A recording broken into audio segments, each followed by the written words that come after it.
Alhamdulillahi Rabbil Alamin. Hamdan katsiran tayyiban mubarakan fihi, mubarakan alaihi kama yuhibbu Rabbuna wa yarda. Wa asyhadu an la ilaha illallah wahdahu la syarikalah. Wa asyhadu anna Muhammadan abduhu wa rasuluh. Salawatu Rabbi wa salamu alaihi wa ala alihi wa sahbihi wa man tabi'ahum bi ihsanin ila yaumiddin. Hadirin Bapak Ibu jamaah yang dimuliakan Allah Subhanahu wa taala. Syukur alhamdulillah kita haturkan kehadirat Allah.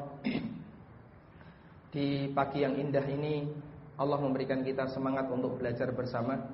Kita berkumpul dalam rangka insyaallah termasuk beribadah kepada Allah, karena kita menghadiri salah satu di antara bentuk zikrullah. Dan seperti yang pernah kita sampaikan, bahasanya makna zikrullah itu ada dua. Dilihat dari kata zikrullah yang merupakan susunan dari dua kata, zikrun dan Allah. Kata Ibnu Qayyim, frase zikrullah, kata Allah memiliki dua makna. Bisa yang pertama maknanya adalah Allah sebagai objek, dalam arti Allah Subhanahu wa taala kita sebut namanya dalam kalimat-kalimat thayyibah yang kita lantunkan. Seperti kita mengucapkan subhanallah, walhamdulillah, la ilaha illallah, Allahu Akbar, atau kalimat thayyibah yang lainnya. Kita jadikan nama Allah Subhanahu wa taala kita sebut dalam zikir yang kita baca. Kemudian makna zikrullah dengan arti yang kedua, kata Allah dijadikan sebagai subjek, yang itu pengertiannya adalah zikrun alladzi jaa minallah, peringatan yang diturunkan oleh Allah Subhanahu wa taala. Dan zikrullah dengan makna yang kedua maksudnya adalah majelis ilmu yang di situ membahas peringatan yang diturunkan oleh Allah Subhanahu wa taala. Karena itulah Rasulullah sallallahu alaihi wasallam menyebut kajian dengan hilaqud dzikr, halaqah zikir, karena dalam kajian kita membahas tentang peringatan yang diturunkan oleh Allah. Sehingga Bapak Ibu ketika hadir dalam kajian, tidak jauh kita saat ini hakikatnya sedang melakukan zikrullah dalam bentuk membahas peringatan Allah, yaitu mengkaji Al-Quran dan Sunnah yang insyaAllah nanti akan kita bahas di forum ini. Dalam sebuah hadis yang sahih, Nabi SAW mengatakan, "Fa'idha marartum biriyadil jannah farta'u." Apabila kamu melewati salah satu di antara taman surga, maka mendekatlah. Dan raudhah atau taman surga di dunia ini hanya ada dua. Pertama, raudhah yang ada di Masjid Nabawi. Dan ini diperebutkan oleh manusia sedunia, manusia muslim sedunia. Untuk bisa mendapatkannya, Anda butuh modal besar, butuh tenaga besar, butuh kesabaran yang banyak, karena harus ngantri, dan itu pun modalnya banyak, yaitu raudhah yang ada di Masjid Nabawi. Kemudian yang kedua, raudhah yang bisa kita dapatkan di semua masjid Allah, yang di sana diadakan kajian. Dan Nabi SAW mengatakan, "Idza marartum bi riyadil jannah farta'u." Apabila kalian melewati salah satu di antara raudhah, mendekatlah. Qila ya Rasulullah, wa ma riyadul jannah? Para sahabat bertanya, ya Rasulullah, apa itu raudhah? Kata Nabi SAW, hilaqud dzikr. Raudhah yang saya maksud adalah halaqah ilmu, yang di situ membahas zikrullah, membahas peringatan yang diturunkan oleh Allah Subhanahu wa taala.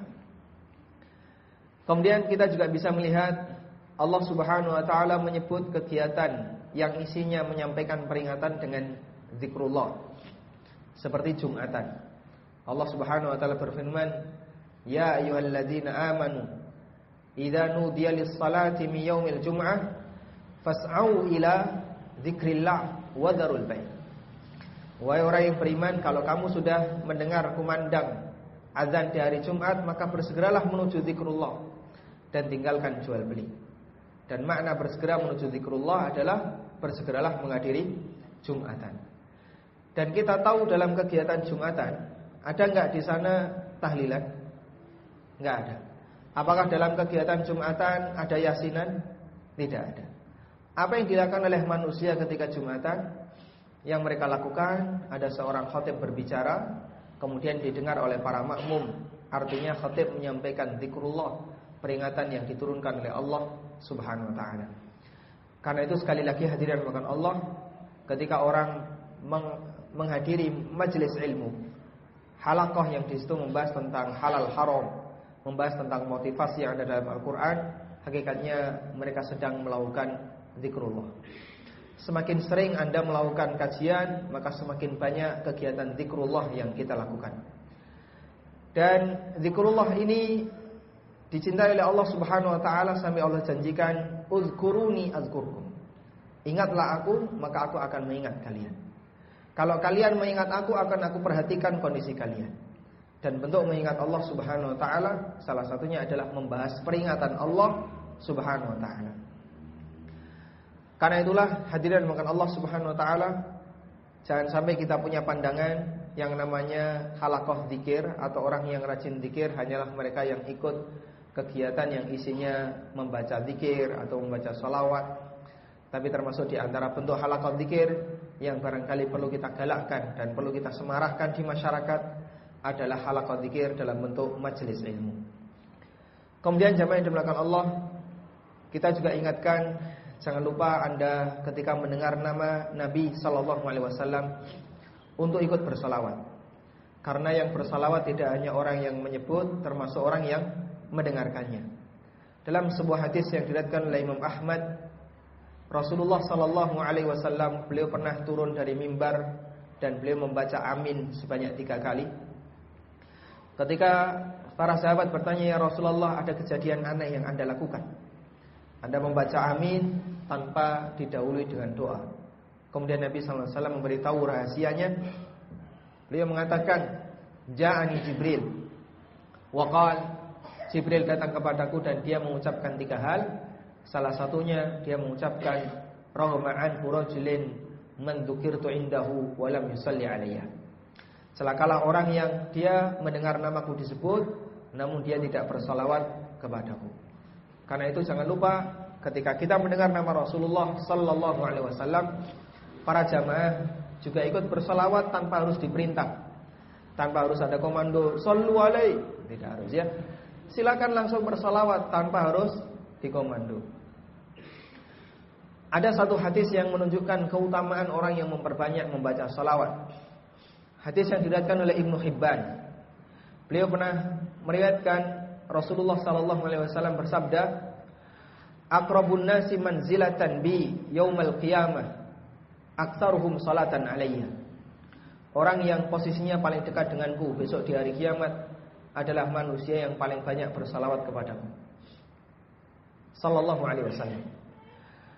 Kemudian Ibnu Hibban mengatakan, "Wa ahsabuhu," dan saya menduga tidak ada manusia yang derajatnya lebih dekat dengan Rasulullah sallallahu alaihi wasallam melebihi ahlul hadis. Kenapa? Karena ahlul hadis mereka mengumpulkan ribuan hadis dalam satu kitab yang mereka miliki. Sahih Bukhari ada kurang lebih 7.000 hadis. Sahih Muslim kurang lebih 5.000 hadis. Belum kitab-kitab sunan yang lain.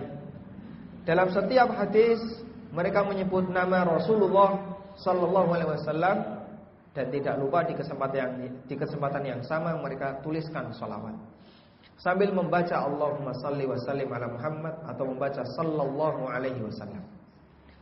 Dan itu diabadikan, dicetak berulang-ulang sampai batas waktu yang kita tidak tahu. Kita masih bisa membaca Sahih Bukhari, kita masih bisa membaca kitab-kitab sunan yang lain, kitab-kitab hadis yang lain. Karena itulah semakin banyak kita bersalawat, dan saya yakin kalau kita sudah berada di luar masjid atau berada dengan kesibukan dunia kita, mungkin kita akan lupa untuk memperbanyak salawat. Maka jadikan kesempatan kajian semacam ini untuk bersalawat kepada beliau sallallahu alaihi wasallam ketika mendengar nama beliau disebut. Ya tidak perlu bengak-bengok, yang penting pokoknya baca salawat. Karena membaca itu yang penting terucap secara lisan. Kemudian Bapak Ibu yang dimuliakan Allah, insyaallah sesuai dengan tema yang disampaikan, kita akan menggali lebih dalam sejarah yang Allah Subhanahu wa taala sebutkan dalam Al-Qur'an. yaitu sejarah tentang dua potret manusia yang dua-duanya adalah manusia yang sangat kaya raya. Namun yang satu dia bisa mensyukuri nikmatnya sehingga Allah Subhanahu wa taala berikan tambahan kenikmatan berupa hidayah, dan yang satu dia kufur terhadap nikmatnya dan oleh Allah Subhanahu wa taala dia dihukum di dunia dengan cara Allah tenggelamkan. Allah tenggelamkan dirinya dan berikut semua harta kekayaannya. Antara Qarun dengan Sulaiman alaihi salatu wassalam.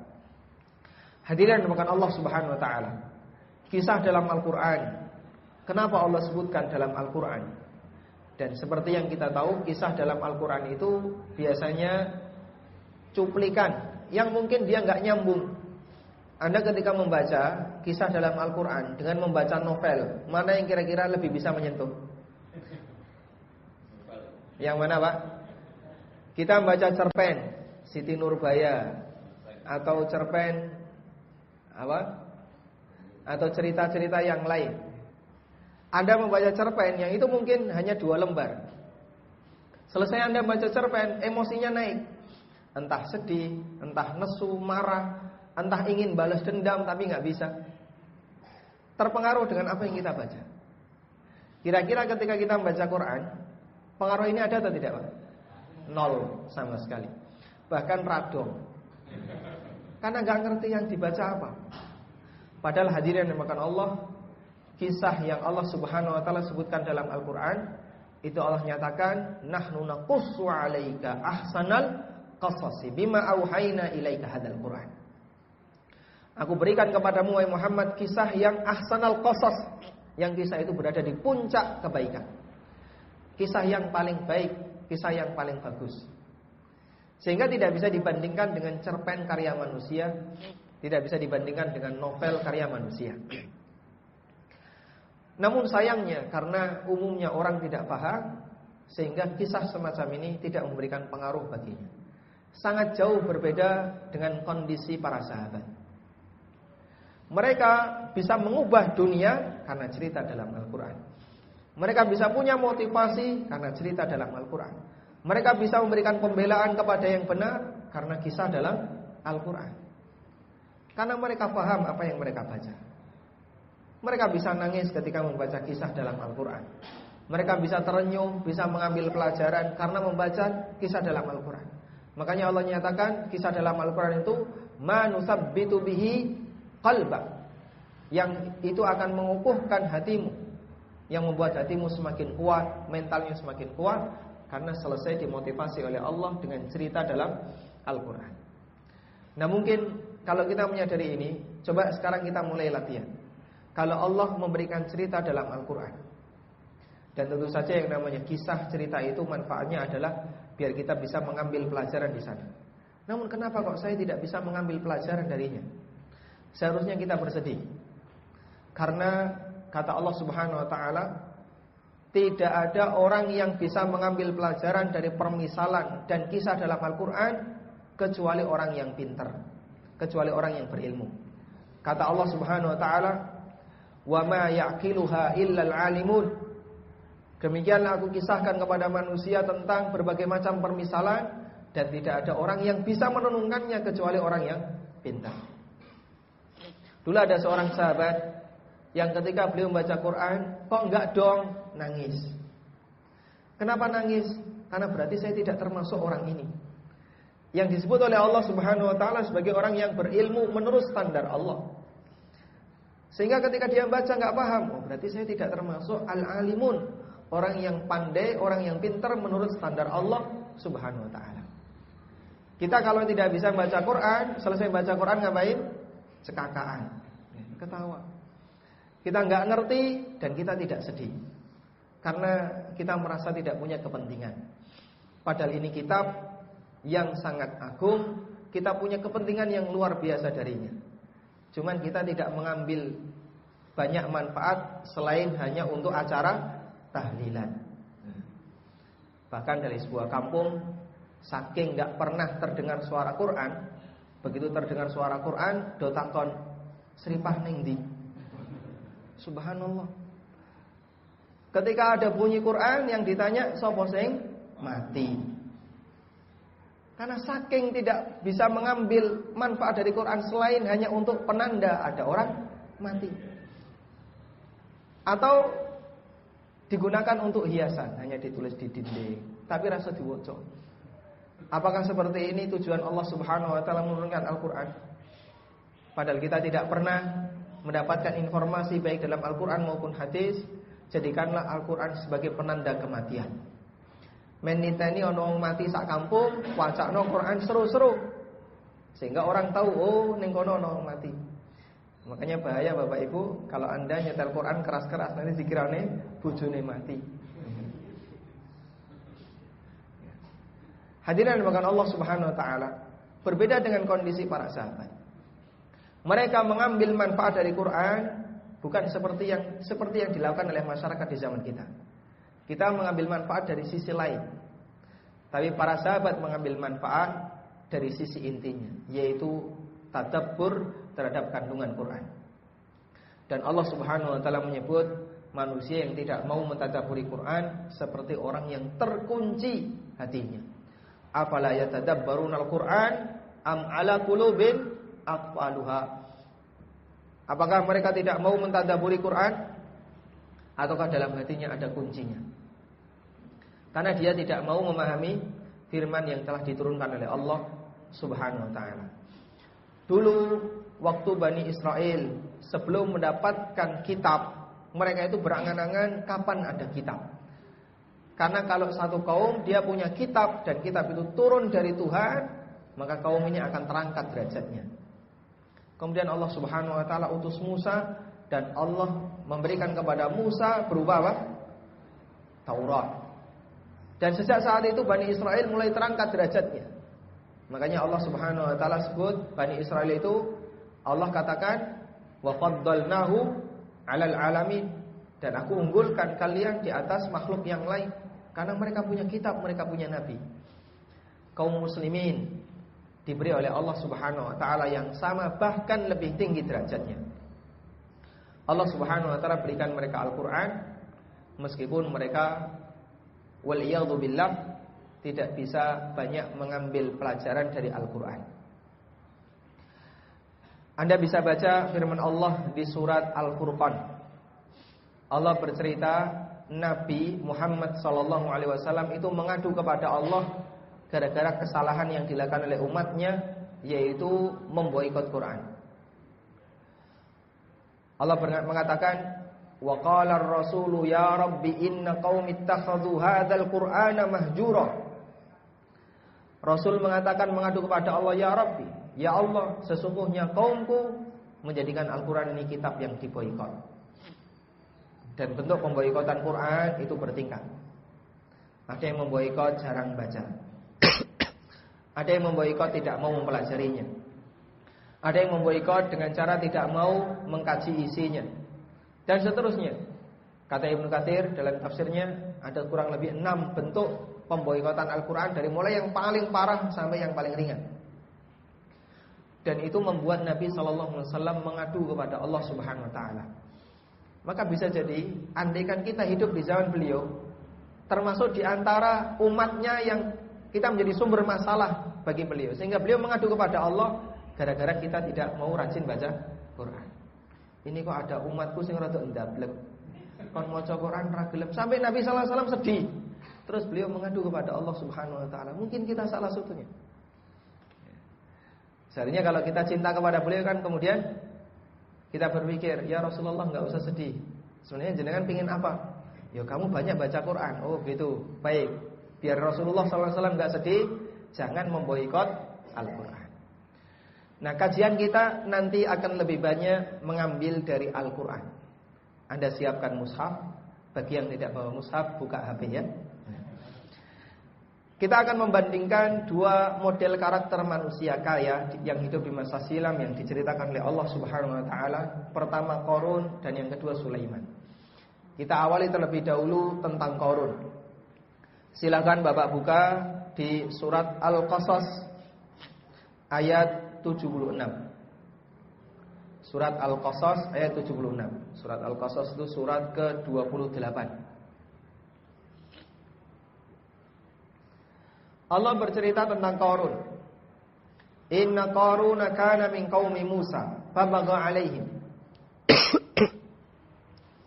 Sesungguhnya Qarun termasuk salah satu kaumnya Musa.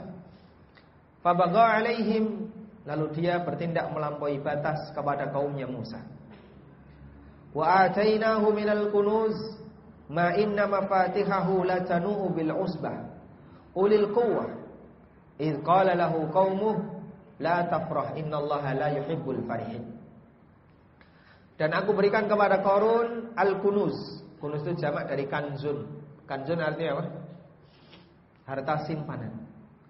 Aku berikan kepada Qarun harta simpanan ma inna mafatihahu, yang kalau kuncinya itu dikumpulkan la tanu bil usbah ulil quwwah. Saking banyaknya hanya bisa diangkat oleh sekelompok orang yang kuat-kuat. Jadi golek kuli sing paling patok-patok nih, sing keker-keker awake, nah itu disuruh mikul kuncinya Qarun. Maksudnya gimana Pak? Apakah kuncinya gede-gede? Ya ngapain punya kunci gede? Kunci ya seukuran tangan. Mau tangan kita beda dengan tangannya kok Qarun. Kuncinya kecil-kecil tapi jumlahnya banyak. Saking banyaknya sampai tidak bisa diangkat oleh 1-2 orang, tapi harus diangkat sekelompok orang yang kuat-kuat. Saking banyaknya. Baik. Wallahu alam, apa bisnisnya Qarun kok sampai dia punya banyak kunci? Apakah barangkali bisnisnya Qarun adalah bisnis properti? Nah, dia punya banyak rumah, kemudian masing-masing rumah 2 kunci atau 3 kunci. Saking banyaknya kuncinya dipikul orang banyak. Tapi jangan ada kasih tuduhan ya. Ketika ada orang yang di sekitar Anda bisnis properti, wah kowe tiru-tiru Qarun bisnis properti. Kuncinya oke. Kita tidak tahu pasti. Intinya Allah ceritakan Qarun itu kuncinya banyak. Artinya hartanya sangat banyak. Idz qala lahu qaumuh, ingatlah ketika kaumnya memberikan nasihat, la tafrah innallaha la yuhibbul farihin. Jangan terlalu bangga terhadap duniamu, sesungguhnya Allah tidak menyukai orang yang bangga terhadap dunia. Kita mau mengambil sedikit pelajaran tentang inna Qaruna kana min qaumi Musa fabagha alaihim. Sesungguhnya Qarun termasuk kaumnya Musa dan dia bertindak melampaui batas kepada kaumnya Musa. Jadi Qarun menurut sebagian riwayat dia adalah anak pamannya Musa. Anak paman itu berarti apa? Tunggal mbah, sepupu. Qarun adalah sepupunya Musa. Karena dia masih punya keterikatan keluarga, maka Musa sering memberikan nasihat kepada Qarun. Dikasih tahu seperti ini, harus dilakukan kayak gini, harus seperti itu, apa kewajiban dia kepada harta dan seterusnya. Sampai Qarun itu merasa, wah Musa ini iri karo awakku. Makanya isone mau komentar, ngomel, ngasih nasihat dan seterusnya. Kadang kan kita kayak gitu Pak ya. Ketika kita dalam kondisi misalnya ya sedang berbuat maksiat tertentu dan di saat yang sama kita dapat kenikmatan, kemudian diingatkan sama seseorang, kita komentar, wah kowe iki iri karo aku. Dinasihati, dikandani, malah suudzon kepada yang nasihati. Kamu iri kepada saya. Wah, dia iri, makanya ngasih nasihat kayak gini dia mesti iri. Keliru. Ini seperti anggapan Qarun kepada Musa. Akhirnya Qarun itu jengkel kepada Musa sampai dia berusaha bagaimana caranya membuat makar biar Musa itu hilang dari sini. Dia nggak berani untuk membunuh Musa karena Qarun tidak punya kekuasaan. Betul dia kaya tapi tidak punya kekuasaan. Makanya Qarun nggak punya pasukan. Lain dengan Firaun. Kalau Firaun punya kekuasaan meskipun kekayaannya tidak sebanyak Qarun. Makanya kaya dengan berkuasa itu beda. Nah, karena Qarun tidak bisa membunuh Musa, maka yang terjadi Qarun berusaha bagaimana caranya agar Musa itu diusir dari Bani Israel. Dia membuat makar dengan cara membeli seorang budak wanita. Terus budak ini diupai dan disuruh mengumumkan di tengah pasar Bani Israel sampaikan bahasanya saya telah berzina dengan Musa. Ya. Sampaikan di tengah masyarakat, saya telah berzina dengan Musa. Ketika dia mengumumkan seperti ini, Bani Israel terpecah menjadi 2 golongan. Atau terpecah jadi 3 golongan ya. Golongan yang pertama, dia percaya dengan tuduhan wanita ini. Wah, ini kan pengakuan korban. Biasanya namanya zina itu kan wanita dianggap sebagai apa? Korban. Padahal aslinya sama-sama ya, pingsut. Tapi sebagian orang karena mungkin perasaan iba, kasihan, empati dan seterusnya, akhirnya biasanya wanita dianggap sebagai korban. Maka dia mempercayai apa yang dituduhkan oleh wanita ini. Kelompok yang kedua ragu. Mosok bener Musa berzina dengan ini wanita. Wah, tapi jangan-jangan bener ya. Coba kita klarifikasi dulu. Tanya ke Musa, jangan-jangan benar. Kelompok yang ketiga mengingkari dan tidak mempercayainya. Baik, saya mau tanya, dari 3 kelompok ini mana yang bisa diterima, mana yang tidak bisa diterima? Yang pertama, mempercayai tuduhan ini bisa diterima atau tidak? Dia sikapnya benar atau tidak? Ya? Kok ragu ini? Benar atau tidak? Tidak. Kenapa tidak? Tidak ada bukti. Baik. Sikap yang meragukan. Wah, ini kita perlu klarifikasi dulu ke Musa. Benar enggak kalau Musa ini berzina? Termasuk sikap yang benar atau tidak? Benar. Sikap yang mengingkari benar atau tidak? Dari 3 ini yang menurut Anda paling benar yang mana? 1, 2, 3? Nomor 2. Ragu apakah Musa itu berzina atau tidak. Baik, saya kasih nilai. Sikap yang pertama kekufuran. Karena berarti dia mengingkari kemaksuman Nabi sallallahu alaihi wasallam. Kalau dia mempercayai Musa berzina, sama dengan kamu mengingkari kenabian Musa. Sudah? Sikap yang kedua juga kekufuran. Meskipun di sini jamaah semuanya milih yang kedua. Kenapa kok kekufuran? Ya karena berarti dia meragukan kemaksuman seorang nabi. Kamu ragu kebenaran berita ini sama dengan kamu meragukan posisi beliau sebagai rasul. Karena nggak mungkin seorang nabi berzina. Beda dengan manusia biasa ya. Kalau tuduhan itu kembali ke kita, silahkan Anda ragu.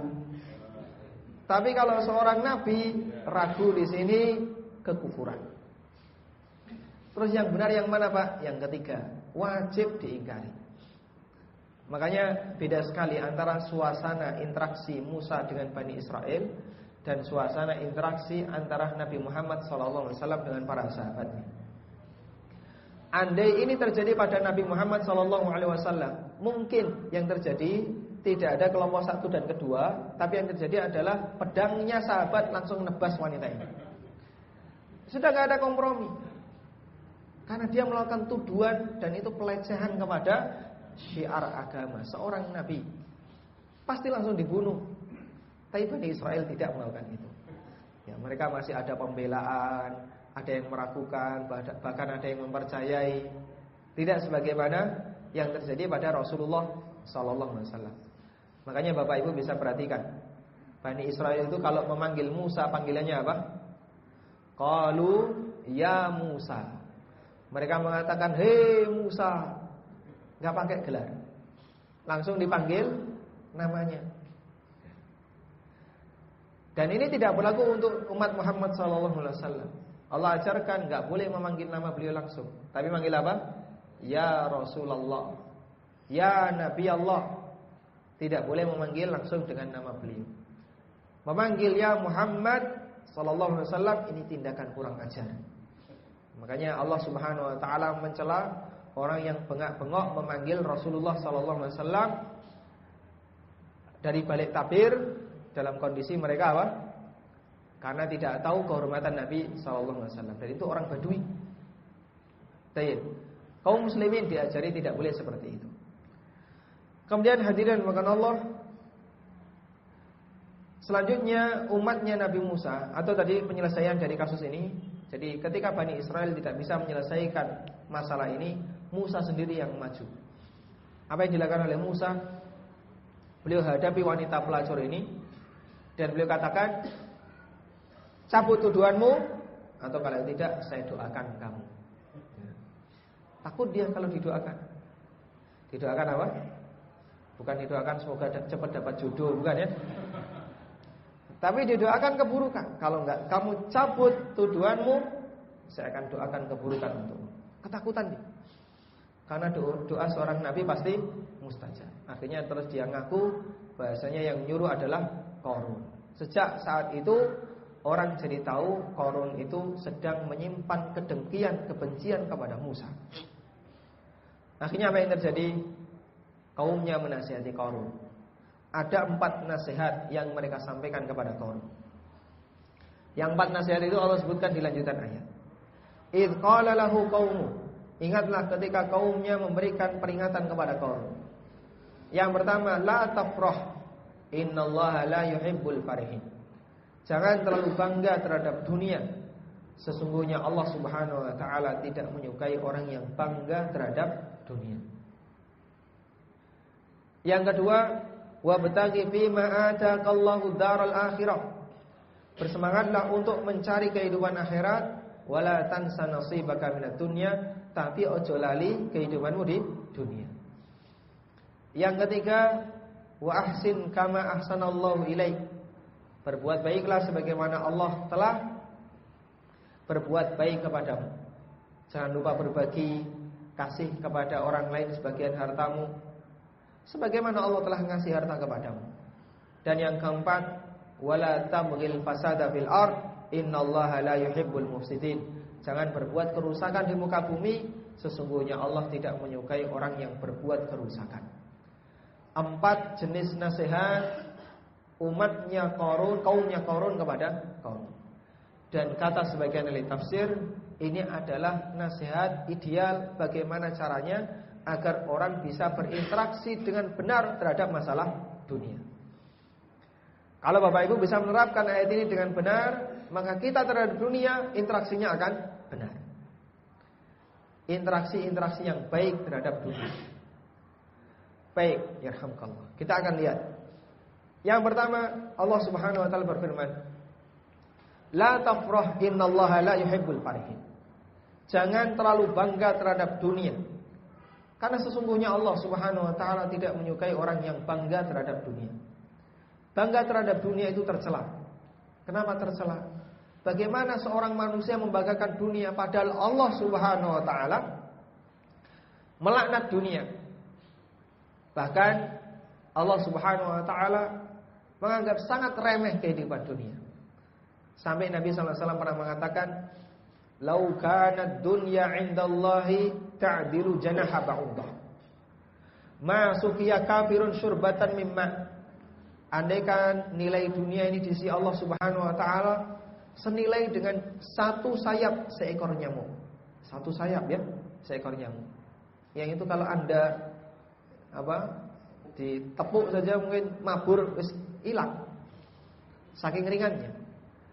Andaikan dunia itu punya nilai seperti 1 sayap seekor nyamuk, kata Nabi sallallahu alaihi wasallam, orang kafir tidak akan dikasih seteguk minuman oleh Allah Subhanahu wa taala karena masih ada nilainya. Tapi karena dunia ini tidak ada nilainya di sisi Allah, maka orang kafir pun dikasih minuman oleh Allah Subhanahu wa taala, bahkan dikasih kekayaan. Kemudian dalam hadis yang lain, hadis riwayat Tirmidzi, Nabi sallallahu alaihi wasallam mengatakan, "Ad-dunya mal'unah wa mal'unun ma fiha." Dunia itu terlaknat dan terlaknat semua isinya, illa dzikrullah wa mawalahu wa 'aliman wa muta'alliman. Dunia seisinya itu terlaknat kecuali yang mengandung zikrullah dan segala sesuatu yang ada hubungannya dengan zikrullah. Jadi panitia kajian, insyaallah itu tidak termasuk ya, karena itu berhubungan dengan zikrullah. Wa 'aliman atau yang ngajar, yang berilmu, au muta'alliman atau yang belajar. dikecualikan oleh Rasulullah sallallahu alaihi wasallam, dia tidak termasuk bagian dunia yang terlaknat. Baik. Ada orang yang bertanya, maksudnya gimana sih kok dunia dilaknat? Padahal kita kan hidup di dunia. Sementara kita tidak boleh mencintai dunia. Kita hidup di dunia dan tidak boleh mencintai dunia. Betul, Anda itu hidup di dunia dan disinilah kita harus beramal untuk kembali di akhirat. Terus bagaimana kondisi kita di dunia sehingga kita tidak boleh mencintai dunia? Seperti orang yang dihukum oleh Allah di penjara. Manusia ketika tinggal di penjara, yang disebut oleh masyarakat itu adalah LP, lembaga pemasyarakatan. Biar kamu itu lebih masyarakat, gitu ya. Jadi sampai dididik untuk bisa lebih menjadi masyarakat. Karena kalau kamu tidak seperti ini, kamu bukan masyarakat. Baik, yang namanya orang di penjara, untuk bisa cepat keluar dari penjara, apa yang harus dilakukan? Wah, dia harus berprestasi. Berprestasi menurut ukuran penjara. Gimana? Ya mungkin nanti dia menang tahfidz Quran, juara 1 hataman Quran, juara 1 tafsir Quran. Itu cepat keluar penjara. Artinya dia harus berusaha bagaimana cara menjadi orang yang baik sehingga nanti mendapatkan ampunan dari negara. Persis seperti itu ketika kita di dunia. Karena Allah turunkan manusia, Allah turunkan Adam di dunia ini untuk dijadikan sebagai tempat menuai kenikmatan atau hukuman? Hukuman. Adam diturunkan oleh Allah di dunia itu sebagai apa? Hukuman. Diturunkan di dunia itu dihukum. Terus gimana? Sekarang maksimalkan bagaimana caranya agar kamu bisa keluar dari hukuman ini. Sehingga heran kalau di dunia dia dihukum, malah dia mencintai dunia. Aku mau metu kok penjara, wis kerasan ning kene, wis enak ning kene. Wis tak ning kene wae sak uripe. Ada Pak kayak gitu, Pak? Timbangan engko metu ya repot, gitu. Aneh orang kayak gini. Siapapun manusia ketika dia dihukum tidak nyaman. Kita di dunia itu digambarkan oleh Nabi sallallahu alaihi wasallam seperti di penjara. Ad-dunya sijnul mukmin. Dunia itu penjaranya orang mukmin. Wa jannatul kafir, dan surganya bagi orang kafir. Makanya heran kalau sampai ada orang yang cinta kepada dunia. Karena itulah tidak ada satupun manusia yang dia disebut sebagai pecinta dunia. Coba Anda ketemu kawan Anda, kamu termasuk pencinta dunia enggak? Pasti dia akan mengatakan tidak, meskipun dalam hatinya iya. Karena ini bukan pujian. Lain dengan cinta tanah air, itu pujian ya. Oh, itu bangga. Cinta keluarga, itu kebanggaan. Meskipun itu bagian dari dunia. Tapi kalau dia pecinta dunia, nah itu jelek. Naluri manusia mengatakan ini enggak baik. Loh, kok bisa kayak gitu? Padahal kita hidup di dunia. Betul Anda hidup di dunia, tapi hidup di dunia ini untuk mencari prestasi agar nanti bisa bahagia ketika di hari akhirat. Karena itu heran jika ada orang yang terlalu bangga terhadap dunia. Dan penampakan bangga kepada dunia, madhar, bangga kepada dunia, nanti seperti yang ditunjukkan oleh Qarun. Ditunjukkan oleh Qarun ketika dia di hadapan masyarakatnya. Allah cerita di ayat 79. Bangganya Qarun kepada dunia setelah dia dinasihati semakin menjadi-jadi. Fa kharaja ala qaumihi fi zinati.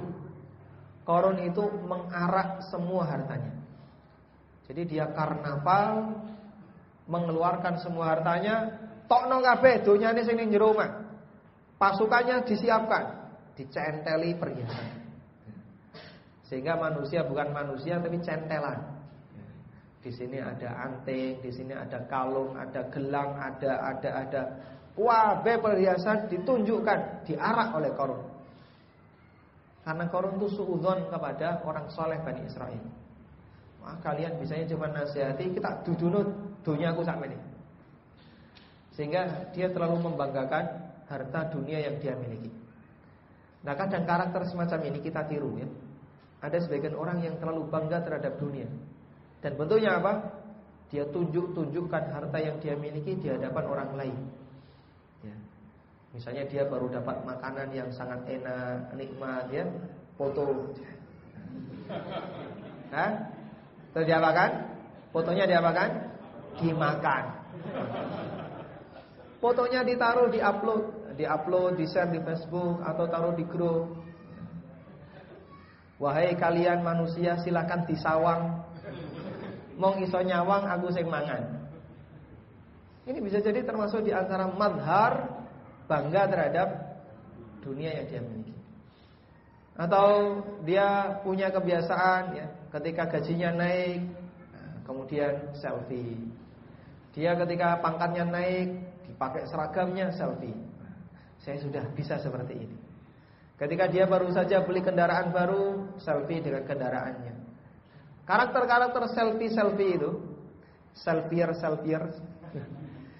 Manusia-manusia yang punya hobi selfie, ini bisa jadi termasuk di antara mazhar bangga terhadap dunia. Mungkin di sini kurang begitu terasa. Bagi mereka yang keterima kerja, ya, misalnya ya, di tempat yang basah. Karena dia harus hujan-hujanan terus ya. Di tempat yang banyak uangnya, di tempat yang penghasilannya besar, itu Masya Allah bangganya luar biasa. Pakai seragamnya, pakai. Ayo selfie sama kawan-kawannya, selfie. Di-upload. Wah, kamu sudah keterima di sini. Atau sudah kuliah di luar negeri. Nanti apa begitu? Wah, ini ada gedung yang bersejarah di luar negeri, selfie di situ. Bisa jadi ini termasuk mazhar bangga terhadap dunia. Dan mungkin bisa jadi termasuk para jamaah haji dan umroh yang selfie. Loh, jangan dikira. Karena kenapa kok mereka selfie? Membuktikan saya sudah punya status sosial. Aku wis tok kene lho, wis tekan kene. Tunjukkan inilah saya. Oh, saya sudah bisa sampai di sini. Harta saya sudah bisa mencukupi untuk biaya ke sini dan seterusnya. Ini contoh orang-orang yang terlalu bangga terhadap dunianya. Maka tolong dihindari. Dan Allah Subhanahu wa taala melarang hal ini. Wa farihu bil hayatid dunya. Wa mal hayatud dunya minal akhirati illa mata'. Mereka terlalu bangga terhadap dunia, padahal kehidupan dunia jika dibandingkan akhirat hanya kenikmatan yang sedikit. Kemudian yang kedua, Allah Subhanahu wa taala berpesan, "Wa bataghi fima atakallahu daral akhirah wala tansa nasibaka minad dunya." Bersemangatlah untuk mencari kehidupan akhirat, namun jangan lupakan dunia. Maksudnya bagaimana, Pak? Ini berbicara tentang kondisi batin. Kondisi batin manusia, dia harus punya obsesi bagaimana nasib akhirat saya, bagaimana nasib besok saya ketika menghadap Allah. Itu obsesinya. Bukan kondisi batinnya terobsesi untuk berapa harta dunia yang harus saya kumpulkan, berapa harta dunia yang harus saya miliki, bukan. Masalah kaya miskin itu takdir dari Allah. Tapi obsesi itu kembali kepada masing-masing pribadi. Dan Allah Subhanahu wa taala perintahkan, carilah, bersemangatlah untuk mencari akhirat. Maksud miliki obsesi, maksudnya adalah miliki obsesi yang besar untuk akhiratmu. Sementara untuk urusan dunia, ya kamu ambil sedikit. Yang penting pokoknya tetap bisa bertahan hidup dengan nyaman waktu di dunia. Inilah keseimbangan yang diajarkan oleh Allah Subhanahu wa taala. Karena itu kalau ada orang yang punya prinsip seperti ini ya, ya dunia sama akhirat itu ya 50-50 ya, 50% dunia, 50% akhirat. Kira-kira kayak gini sudah betul atau salah, Pak? Salah. Kok salah? Kenapa salah? Dua akhirat satu dunia. Ya? Rabbana atina fid dunya akhirat wal akhirat akhirat. Maksudnya gimana, Pak? Dua akhirat satu dunia. Dua akhirat satu dunia. Jadi teori yang diajarkan dalam Al-Quran kan bukan seperti ini ya. Meskipun para khatib itu mengajarkan ya, seimbangan antara dunia dan akhirat. 50% dunia, 50% akhirat. Itu standar khatib di masa kini. Andai orang bisa seperti itu saja, Masya Allah, orang sudah menilai ini orang yang soleh. 50% dunia seimbang dunia akhiratnya. Itu orang akan menilai ini orang yang saleh, orang yang baik, donyane apik, akhiratnya apik. Tapi ternyata Quran tidak seperti itu. Quran mengajarkan maksimalkan akhirat, tapi ojo lali donya. Artinya apa? Lebih banyak mana antara perhatian akhirat sama dunia? Akhirat. Obsesinya selalu ke akhirat, perhatiannya akhirat. Sementara masalah dunia dia hanya mengambil sebagian saja.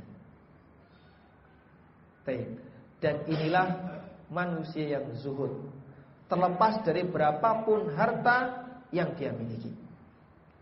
Saya tertarik untuk membacakan satu pernyataan, keterangan dari Syekhul Islam Ibnu Taimiyah dan Ibnu Qayyim. Kata Syekhul Islam Ibnu Taimiyah atau kata Ibnu Qayyim, bagaimana prinsipnya agar dunia itu tidak terlalu bersemayam dalam hati kita, sehingga kita tidak merasa sedih dan tidak merasa bangga dengan adanya dunia. Kata beliau, wal aslu huwa qat'u alaikil batin, famata qata'aha lam tadurruhu alaikul zahir. Prinsipnya adalah engkau memutus hubungan antara dunia dengan keterkaitan hati. Selama engkau memutus hubungan ini, maka tidak akan memberikan pengaruh apapun apa yang ada di luar dengan apa yang ada dalam batinmu. Famata kana al-malu fi yadika wa laysa fi qalbika lam yadurraka syai'un walau kathur. Selama harta itu hanya ada di tanganmu, namun tidak sampai kamu sematkan ke dalam batinmu, maka harta itu tidak akan memberikan pengaruh apapun kepada dirimu, walau kathura, meskipun jumlahnya sangat banyak. Meskipun kamu punya banyak harta, tapi kalau tidak ada dalam batinmu sedikit pun, harta itu tidak akan menyibukkan dirimu, tidak akan membuat kamu lalai untuk selalu mengingat Allah. Kamu akan terus fokus memperhatikan gimana nasib saya besok di akhirat. Wa mata kana fi qalbika darraka walau lam yakun fi yadika min syai'. Namun jika dunia itu ada di hatimu, maka akan membahayakan dirimu meskipun di tanganmu tidak ada dunia sedikit pun. Meskipun kamu kere, enggak punya apa-apa, tapi sing dipikir mendino mung donya, itu akan membahayakan dirimu. Sehingga dia lebih sibuk memikirkan nasibnya di dunia dibandingkan nasibnya di akhirat. Dan itu banyak terjadi pada diri kita. Anda bisa bayangkan ketika ada orang, dia awalnya agak kaya, punya penghasilan banyak, tiba-tiba di PHK, jatuh bebas penghasilannya. Apa kira-kira yang akan dia pikirkan? Dia merasa kalau dia akan kehilangan masa depan. Dia mungkin mulai bingung, terus nanti kerja apa, nanti apa yang harus saya lakukan, gimana nasib anak dan istri saya, mereka akan makan apa. Lah biasanya mangane apa?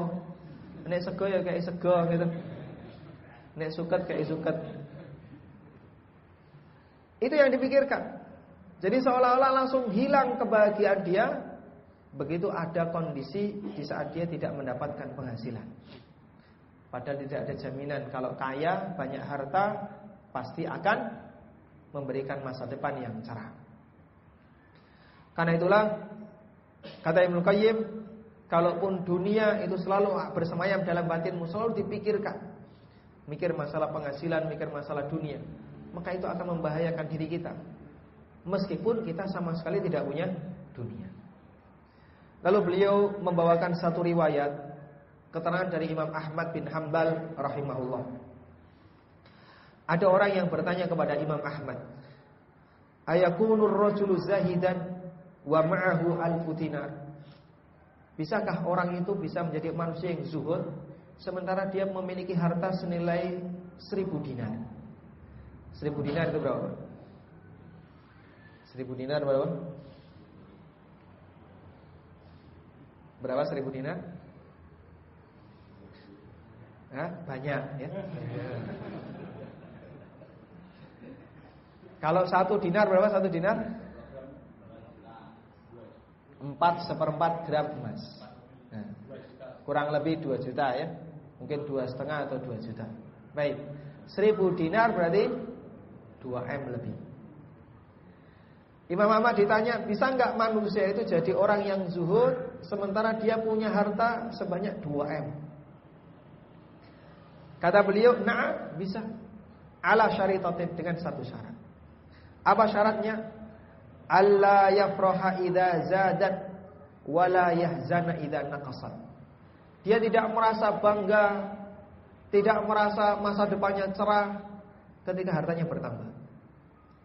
Wala yahzana idza naqasat, dan tidak merasa sedih kalau hartanya berkurang. Sehingga bagi dia, dunyaku oke, dunyaku saidi, penghasilan saya banyak, penghasilan saya sedikit, enggak ngefek sama sekali. Biasa saja. Dia tidak merasa lebih bangga ketika penghasilannya bertambah, tidak merasa lebih senang ketika jumlah tanahnya banyak, dan tidak merasa sedih ketika ada sebagian hartanya yang berkurang. Bagi dia sama saja. Lalu beliau mengatakan, walihada kana as-sahabatu radhiyallahu anhum azhadal ummati ma'ama bi'aidihim minal abwal. Karena itulah para sahabat Nabi sallallahu alaihi wasallam, para sahabat radhiyallahu anhum menjadi manusia yang paling zuhud meskipun mereka punya harta. Abu Bakar kaya, Umar kaya, Utsman kaya, para sahabat yang lain kaya. Namun mereka zuhud karena dunia hanya ada di tangan. Duit ini mau habis, mau hilang, entek, blas, enggak ada mikir sama sekali. Karena itu heran kalau misalnya Anda mendengar kok bisa ada orang yang infak semua tabungan yang dia miliki. Ya Rasulullah, saya datang dengan membawa semua harta saya. Itu kalau zaman kita, ya Rasulullah, ini ATM, ini PIN-nya, ya, silakan dikuras. Monggo rush money, silakan dikuras. Ini ATM 1, ini ATM 2, ATM 3, PIN-nya ini semua. Silakan jangan gunakan untuk kepentingan jihad fisabilillah. Ada orang yang berani kayak gitu, Pak? Kalau di zaman kita, wallahu a'lam. Potret seorang sahabat, Abu Bakar As-Siddiq radhiyallahu anhu. Kalau Umar bin Khattab membawa setengahnya, Rasulullah, ini ATM, tolong diambil setengahnya saja. Jadi nanti caranya ya Rasulullah, cek saldo dulu. Jumlahnya berapa, ambil setengah. Umar membawa setengahnya. Itu kalau orang di zaman kita. Namun enggak ada yang seperti ini. Hadirin dimuliakan Allah Subhanahu wa taala. Jadi para sahabat menjadi manusia yang sangat zuhud, karena bagi mereka harta dunia mau bertambah tidak atau berkurang tidak memberikan pengaruh sama sekali. Kok bisa seperti itu? Bagaimana cara interaksinya? Dijelaskan oleh Syekhul Islam dalam kitabnya Az-Zuhd wal Wara'. Dan ini kunci bagaimana agar manusia itu gampang untuk zuhud. Kata beliau, "Tsumma yanbaghi lah ay ya'khudhal mala bisakhawati nafsin." Dan selayaknya orang itu mengambil dunia dengan suasana nyaman, tidak terlalu menggebu-gebu. Liyubarika lahu fi, agar hartanya diberkahi. Wala ya'khudhuhu bi israfin wa hala. Jangan sampai dia mengambil dunia dengan bi israfin, terlalu membanggakan diri, wa hala'in, dan takut ada yang kurang. Ketika penghasilannya berkurang, dia ketakutan, dia sedih. Jangan seperti itu. Bal yakunul mal, namun harta itu seperti bagaimana sahabat menyikapi harta. Yakunul malu indahu bimanzilatil khala. Harta itu di sisinya seperti toilet. Nyuwun pangapunten kalau nyebut kalimat yang mungkin kurang sopan. Beliau sebutkan harta itu di sisinya seperti toilet. Anda butuh toilet? Ada yang enggak butuh toilet, angkat tangan. Yang enggak butuh toilet, angkat tangan, dapat hadiah nanti. Manusia kalau enggak butuh toilet jadi malaikat, wae. Semua orang butuh toilet. Ada? Ada yang enggak butuh harta? Angkat tangan. Kalau orang ngaku saya enggak butuh harta, bohong Anda. Semua orang butuh harta. Enggak ada yang enggak butuh harta. Sebagaimana kita butuh toilet. Tapi ada nggak orang yang cinta toilet? Di depan rumah ada toilet, samping kanan pintu toilet, di balik tembok ada toilet. Oh, mamu kok oke toilet deh? Aku butuh banget deh. Nah, main cepat. Maka saya karena butuh toilet, saya mencintai toilet. Wah, ratumon mau kayak gini ya. Kata Syekhul Islam, seperti itu interaksi sahabat dengan harta. Biman zilatil khalaq, seperti toilet. Alladhi yahtaju ilaihi, yang dia butuhkan, min ghairi ayyakuna lahu fil qalbi makana. Namun tidak ada sedikit pun posisi dalam hatinya. Sehingga dunia bagi dia mau berkurang maupun tidak, pokoknya yang penting kebutuhan saya terpenuhi, selesai. Jangan punya 2 toilet, yang satu rusak. Kira-kira sedih enggak? Sedih enggak? Sedih pasti ya. Bondo kok ya, ngeresi kan bondo ya. Sedih karena dunia ini kurang. Karena kita harus bongkar, kita harus ganti, tuku meneh kan gitu Pak ya. Itu contoh kita masih terlalu sayang dengan apa yang harus kita keluarkan. Wah, wis ngamal meneh, wis ngekei takjilan meneh, buka meneh kan. Sehingga kita karena terlalu cinta dengan harta, sampai kita ketika mengeluarkan sesuatu itu sambil dikomentari. Kalau para sahabat, mereka bersikap terhadap dunia seperti layaknya mereka dengan toilet. Butuh tapi tidak cinta. Baik. Karena itulah hadirin dimuliakan Allah Subhanahu wa taala, dengan cara semacam ini, maka obsesi manusia akan berpikir, bagaimana agar harta saya itu bisa mensukseskan saya di akhirat. Sehingga dia tidak cuma berpikir, wah, pokoknya dunia kok kayak enak disawang, diseneng-senengan, cuma disimpan. Tapi dia berpikir, bagaimana caranya agar harta yang saya miliki ini bisa semakin mensukseskan diri saya ketika di akhirat, semakin meningkatkan derajat surga saya, semakin mendekatkan diri saya kepada Allah Subhanahu wa taala. Kemudian yang ketiga, Allah Subhanahu wa taala berpesan, wa ahsin kama ahsanallahu ilaik. Dan ini bentuknya amal zahir. Karena kamu sudah punya dunia, jangan lupa untuk berbuat baik, berbagi dengan orang lain, beramal sosial. Insya Allah cukup jelas. Dan ini bagian dari makna bersyukur kepada Allah terhadap harta. Dan yang keempat, wala tabghil fasad fil ard. Jangan berbuat kerusakan di muka bumi. Apa makna jangan berbuat kerusakan di muka bumi? Maknanya adalah jangan berbuat maksiat. Kenapa kok diingatkan seperti itu? Karena biasanya wong sugih niku gampang maksiat. Nek wong kere nglakoni maksiat ra ndek bondo. Jangan maksiate golek perkara gitu. Urusan karo polisi. Tapi kalau wong sugih nglakoni maksiat, gampang. Karena dia punya fasilitas. Makanya potensi manusia yang jahat, kaya itu lebih bahaya dibandingkan manusia yang miskin, jahat. Karena itu Nabi sallallahu alaihi wasallam pernah gambarkan, dunia ini kan milik 4 jenis manusia ya. Innamad dunya li arba'ati nafarin. Dunia itu milik 4 jenis manusia. Saya sebutkan secara ringkas. Yang pertama, kaya soleh. Kemudian dia gunakan kekayaannya untuk mendukung kesolehannya. Yang kedua, soleh tapi randuwe duit, tidak kaya. Lalu dia bercita-cita, andaikan saya kaya, nanti saya akan melakukan amal ini, amal itu. Saya akan bangun pesantren, saya akan buat lembaga sosial masyarakat dan seterusnya. Kata Nabi sallallahu alaihi wasallam, huma bil ajri sawa. 2 orang ini pahala niatnya sama. Yang ketiga, sugih, kaya tapi dolim, tapi akhlaknya jelek. Maka dia gunakan hartanya untuk bermaksiat kepada Allah dan semakin jauh dari Allah Subhanahu wa taala. Kata Rasulullah sallallahu alaihi wasallam, hum bi akhbatil manazil. Ini manusia yang paling jelek. Karena dia punya potensi dan dia gunakan potensinya untuk kejahatan. Ya. Makanya kalau orang jelek kok sugih, jenengan kandhani Pak, jenengan kere luwih apik timbangane dadi wong sugih. Karena Nah, jenengan kalau sugih, wah bahaya. Bisa semakin mengundang Anda untuk rajin maksiat.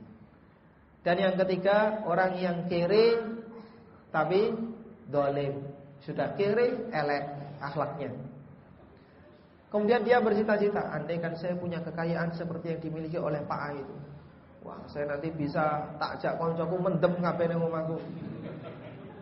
Dia punya cita-cita yang jahat. Nanti saya akan buka ini, buka itu, semuanya isinya tempat maksiat. Kemudian kata Nabi sallallahu alaihi wasallam, huma fil wizri sawa, keduanya dosanya sama. Maka orang yang saleh ketika dikasih kelebihan oleh Allah Subhanahu wa taala harta yang halal, dipuji oleh Rasulullah sallallahu alaihi wasallam, ni'mal malus salih ma'ar rajulis salih. Hadis riwayat Ahmad. Sebaik-baik harta adalah harta yang saleh dipegang oleh manusia yang saleh. Karena kalau tidak dipakai untuk berbuat maksiat. Baik.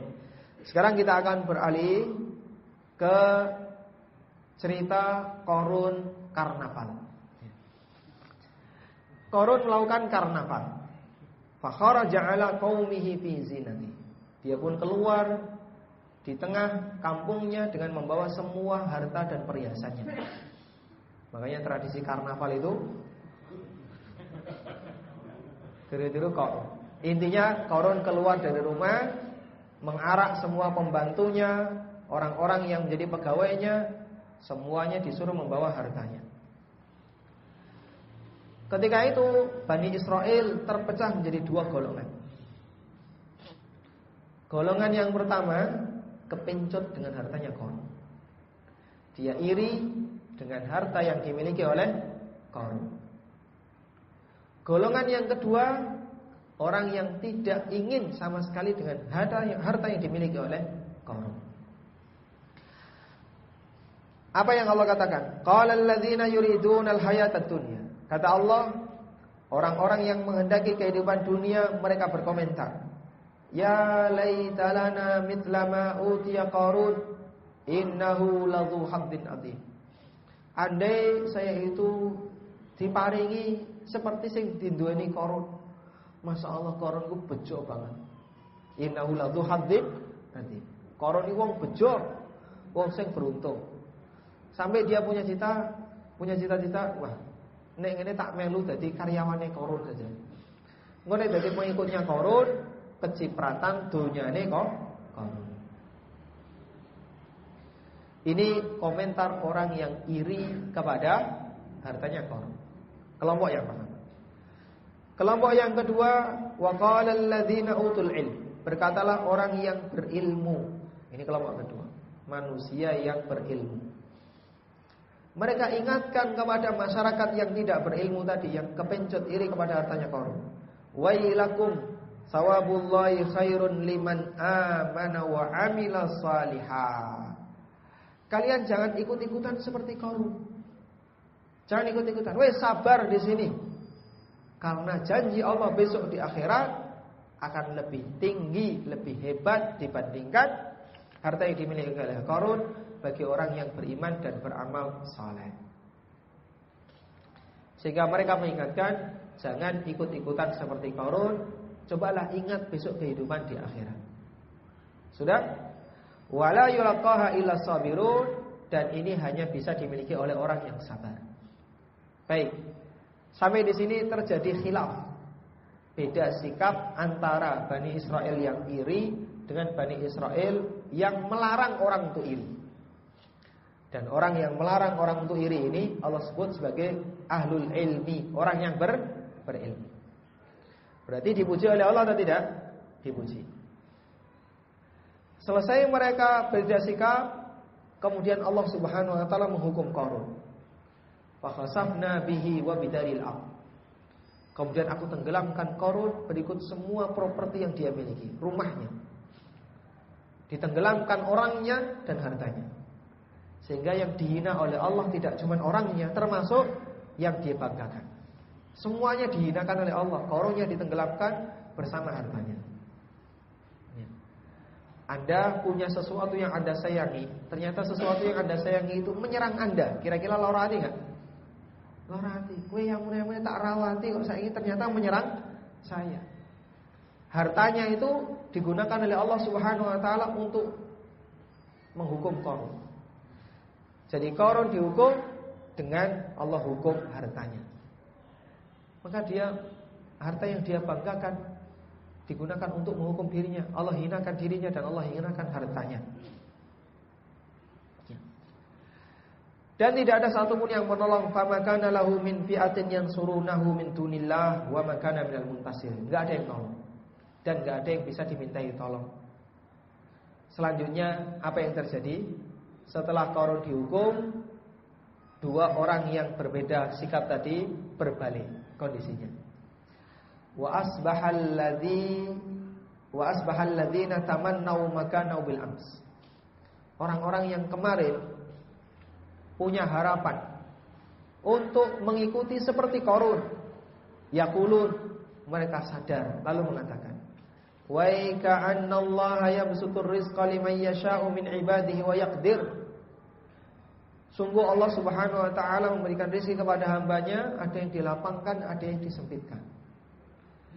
Jadi begitu Qarun selesai ditenggelamkan, mereka baru sadar, Masya Allah, ya namanya rezeki itu ya terserah Allah. Wes ra usah Arab-Arab apa yang belum dia miliki. Laula amannallahu alaina la khasafa bina. Kalau andaikan Allah tidak selamatkan kami, mungkin kita akan ditenggelamkan bersama Qarun. Mereka baru sadar setelah hukuman datang. Baik. Siapa yang menyadarkan mereka sebelum hukuman itu sadar? Sebelum hukuman itu datang? Ahlul ilmi. Andaikan orang-orang yang kepincut dengan hartanya Qarun tadi dibiarkan oleh para ulama, bisa karepmu, arep ngapa sakarepmu. Terus mereka ikut Qarun, mati bareng Qarun. Tapi ahlul ilmi memberikan nasihat, sehingga ahlul ilmi itu sadar akan konsekuensi masa depan yang tidak disadari oleh orang yang tidak berilmu. Ini menunjukkan bagaimana manfaat ada ahlul ilmi di tengah para ulama, sampai bisa menyadarkan mereka untuk menjauhi sebab-sebab keburukan yang mungkin belum mereka sadari. Dan itu bisa saja terjadi pada masyarakat. Mereka kowar-kowar, hati-hati kepada masalah ini, masalah itu, dan seterusnya, karena mereka tahu ini berbahaya. Meskipun bisa jadi sebagian masyarakat tidak mengetahui jasa orang yang berilmu kepada masyarakat. Makanya tidak heran kalau orang yang berilmu semacam ini oleh Allah Subhanahu wa taala dikasih anugerah dalam bentuk apa? Semua makhluk memohonkan ampun untuknya. Nabi SAW pernah mengatakan, muallimun nasal khaira yastaghfiru lahum man fis samawati wal ard hatta al-hitanu bil bahr. Orang yang mengajarkan kebaikan kepada masyarakat akan dimintakan ampun oleh penduduk langit dan bumi sampai ikan yang ada di dalam air. Sehingga meskipun orang ini atau meskipun binatang itu tidak berakal, namun oleh Allah Subhanahu wa taala dikasih ilham. Tolong mintakan ampunan, mintakanlah ampunan untuk si fulan, si A, si B, karena dia mengajarkan kebaikan kepada masyarakat. Kenapa? Karena berkat jasa mereka kehidupan jadi semakin nyaman, kehidupan tentram. Karena itulah ulama mengajarkan orang untuk hidup nyaman, bukan untuk hidup kisruh. Kalau ada tokoh masyarakat yang diajarkan adalah bagaimana kisruh, pokoknya sedikit-sedikit revolusi, dikit-dikit Allahu Akbar, apa misalnya Pak? Revolusi, ayo lawan. Ini gimana? Katanya ulama itu mengajarkan kedamaian, kenyamanan bagi masyarakat. Damai itu enak gak? Damai itu nyaman, senang. Jadi mereka mengajarkan kebaikan, bukan merusak. Makanya sampai para binatang itu memohonkan ampun untuknya, karena orang ini memberikan jasa besar dalam bentuk mengajak masyarakat untuk hidup nyaman, sehingga mereka mendapatkan efek baik dari hidup nyaman tadi. Karena itulah hadirin yang dimuliakan Allah Subhanahu wa taala, setelah Qarun ditenggelamkan, masyarakatnya baru sadar yang itu belum mereka pahami. sebelumnya. Baik, sekarang saya mau tanya, bagaimana cara ulama menasihati kaumnya Qarun yang iri kepada Qarun? Anda bisa lihat di ayat yang tadi kita baca. Bagaimana caranya?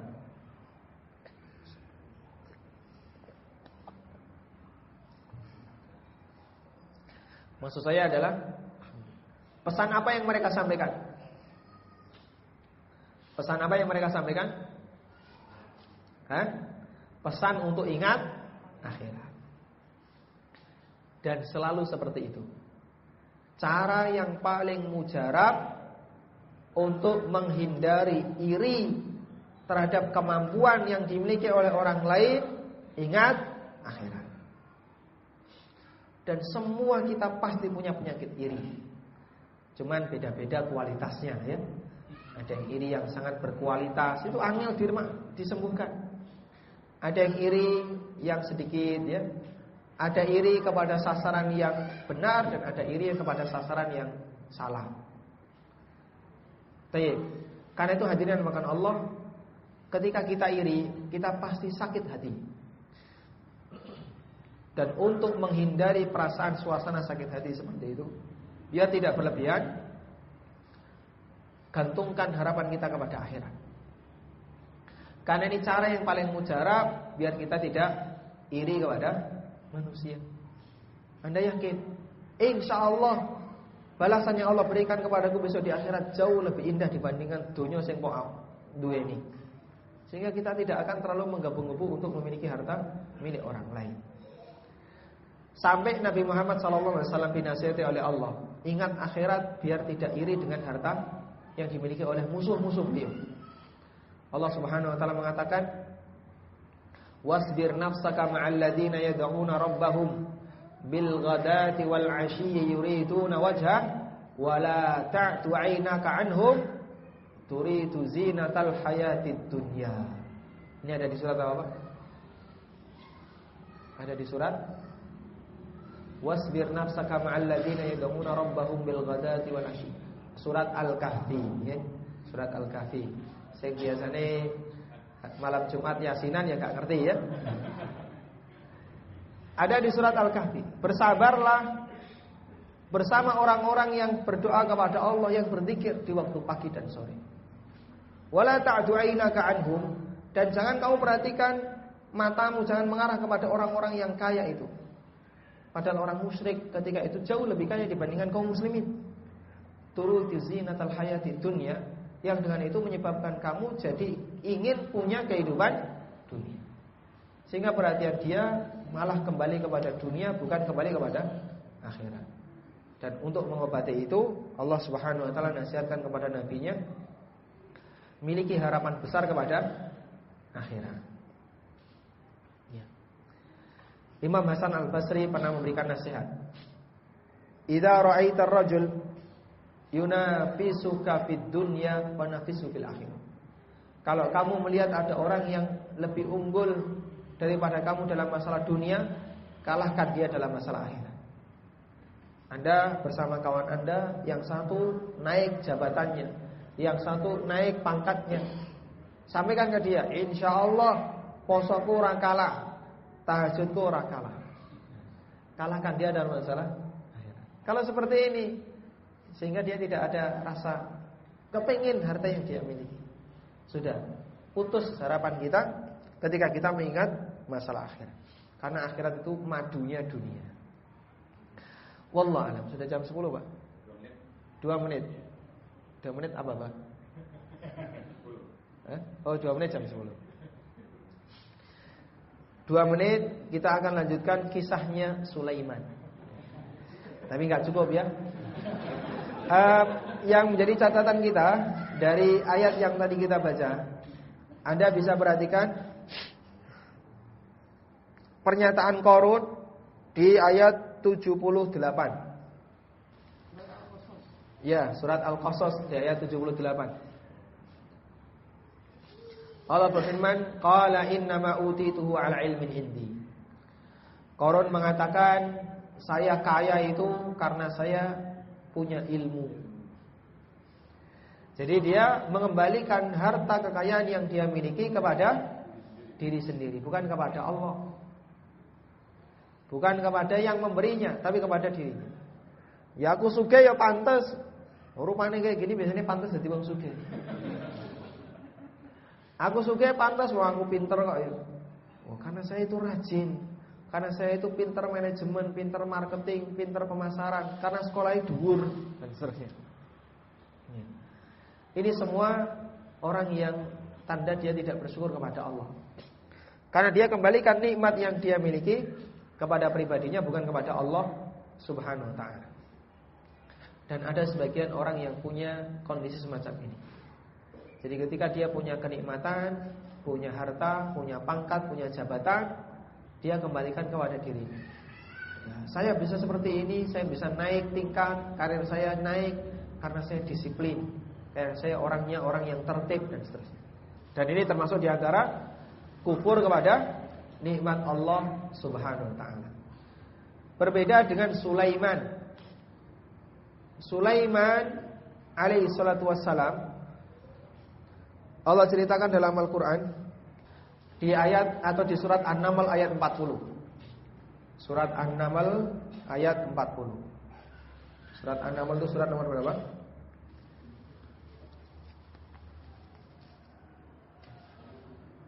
Surat 27.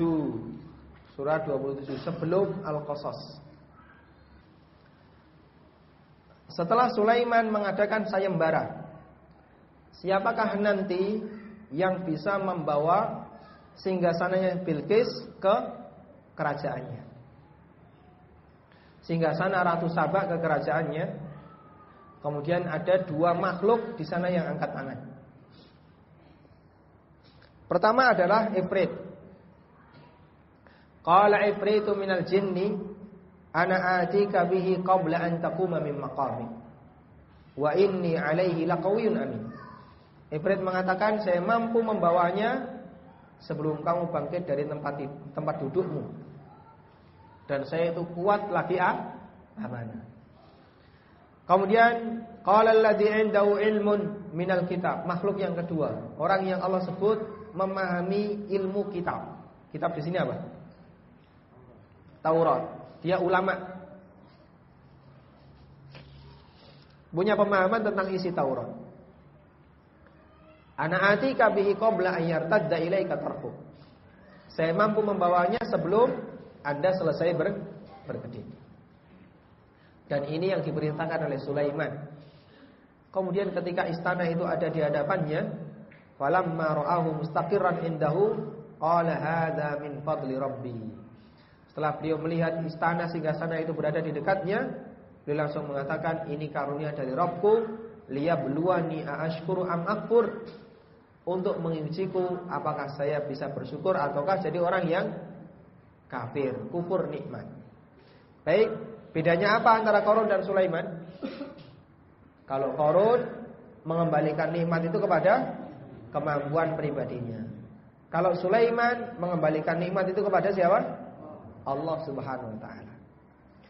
Makanya ada satu kalimat yang oleh Nabi sallallahu alaihi wasallam ditekankan untuk dibaca setiap pagi dan sore, yaitu membaca Allahumma ma asbaha bi min ni'matin au bi ahadin min khalqika faminka wahdak la syarikalak falakal hamdu walakal syukur. Ya Allah, segala nikmat yang ada pada diriku maupun yang ada pada siapapun di antara umatmu, di antara hambamu, semua itu murni datang darimu. Faminka wahdak, murni datang darimu. La syarikalak falakal hamdu walakal syukur. Tidak ada sekutu bagimu. Segala puji bagi Engkau dan semua syukur hanya untukmu. Maka nikmat apapun yang kita miliki, Allah Subhanahu wa ta'ala yang ngasih. Termasuk nikmat hidayah. Anda mendapatkan kemampuan untuk mau belajar, dikasih oleh Allah Subhanahu wa ta'ala kesempatan untuk mau mendekat kepada agama, kembalikan kepada Allah. Ini semuanya karena karunia dari Allah, bukan karena kemampuan diriku. Wallahu ta'ala alam. Mungkin ini sebagai muqaddimah yang pertama.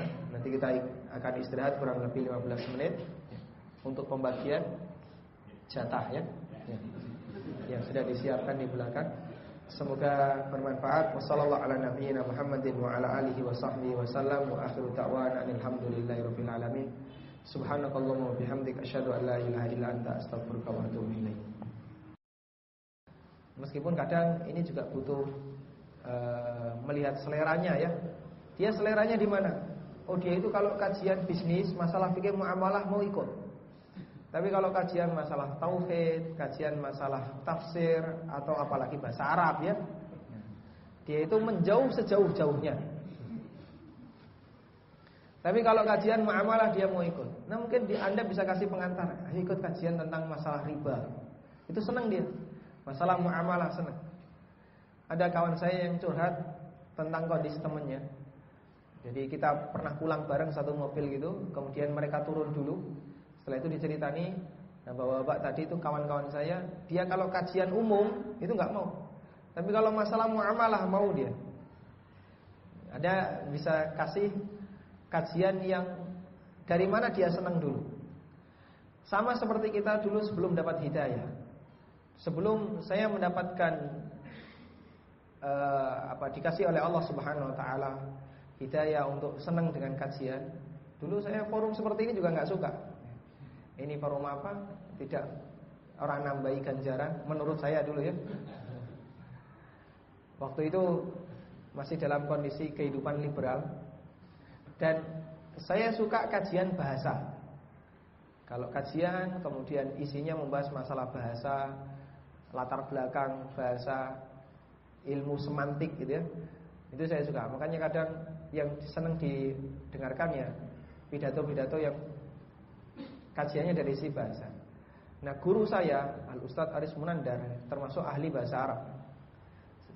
Beliau ketika ngaji kajian bahasanya ditampakkan. Ini secara bahasa seperti ini, mengalami perubahan seperti ini. Dari situ awalnya saya suka. Akhirnya lambat laun senang masalah fikih. Kemudian bertambah alhamdulillah sampai Allah Subhanahu wa taala berikan kemampuan bisa membaca kitab. Awalnya dulu nggak seneng ya kayak gini, tidak progresif, ya. Tidak menunjukkan Muslim yang misalnya terbuka, terlalu konservatif. Nah itu istilah-istilah dulu. Dan sampai sekarang model mahasiswa kayak gitu masih banyak. Namun alhamdulillah kadang mereka juga masih dikasih oleh Allah kesempatan dapat hidayah dari 1-2 arah. Ada yang senang dari sisi kajian masalah riba, ada yang senang dari sisi masalah muamalah. Meskipun kalau kajian tauhid mereka menghindar, mereka menjauh. Semoga dari situ mengantarkan dia untuk semakin dekat. Dan ada beberapa karyawan bank yang dia nggak pernah ikut forum kajian seperti ini, tapi karena gerakan riba yang sudah mulai memasyarakat, dia ikut kajian riba, ikut kajian masalah muamalah, akhirnya terpengaruh, terus malah keluar bank dan ikut ngaji. Alhamdulillah. Ini nikmatnya hidayah yang Allah Subhanahu wa taala berikan kepadanya. Qarun dan Fir'aun hidup pada zaman Nabi Musa. Lebih duluan mana mereka bertemu dengan Musa? Apakah Qarun dulu atau Fir'aun dulu? Jawabannya Qarun mati dulu baru Fir'aun mati dulu baru Qarun berkuasa. Baru Qarun kaya ya. Karena setelah Fir'aun ditenggelamkan oleh Allah, kita tidak tahu berapa lama Musa menghadapi Fir'aun setelah Fir'aun atau setelah Musa diangkat jadi nabi. Musa tinggal bersama Fir'aun sampai dewasa. Setelah itu Musa melarikan diri dan pergi ke Madian. Sampai di Madian, beliau tinggal di sana selama berapa tahun? 10 tahun. Lalu menikah, kemudian beliau balik lagi ke Mesir dan menghadapi Fir'aun. Nah, berapa lama Musa bersama Fir'aun di sini? Untuk sesi yang kedua, kita tidak tahu. Tapi intinya ketika itu Bani Israel belum punya kekuasaan sama sekali. Sehingga nggak ada istilah Bani Israel kaya, itu nggak ada. Karena mereka dijajah. Sampai akhirnya Allah tenggelamkan Fir'aun. Kemudian Bani Israel mendapatkan satu tempat di Syam, tapi bukan Palestina, bukan di Quds, bukan di Baitul Maqdis. Cuman tempat mereka di Syam. Disitulah kemudian Bani Israel mulai berkembang. Yang kaya jadi kaya, yang punya aktivitas tertentu dia berkembang terus, Sampai salah satunya muncul Qarun. Harta Qarun ditenggelamkan oleh Allah. Apakah yang sekarang disebut dengan harta menggali harta karun adalah harta Qarun yang sebenarnya? Qarun tinggalnya di mana? Di Syam. Kok bisa sampai donyane nglerek ke Indonesia? Wallahu a'lam gimana ya? Ya, itu istilah orang di tempat kita saja. Kalau istilah dalam bahasa Arab, harta karun itu namanya rikas. Namanya rikas. Jadi ada ma'adin, ada rikas. Kalau ma'adin itu harta atau barang tambang. Barang-barang yang masih mentah. Seperti biji emas, biji perak, atau barang-barang mentah yang lainnya. Itu namanya ma'adin. Bercampur dengan unsur-unsur yang lain.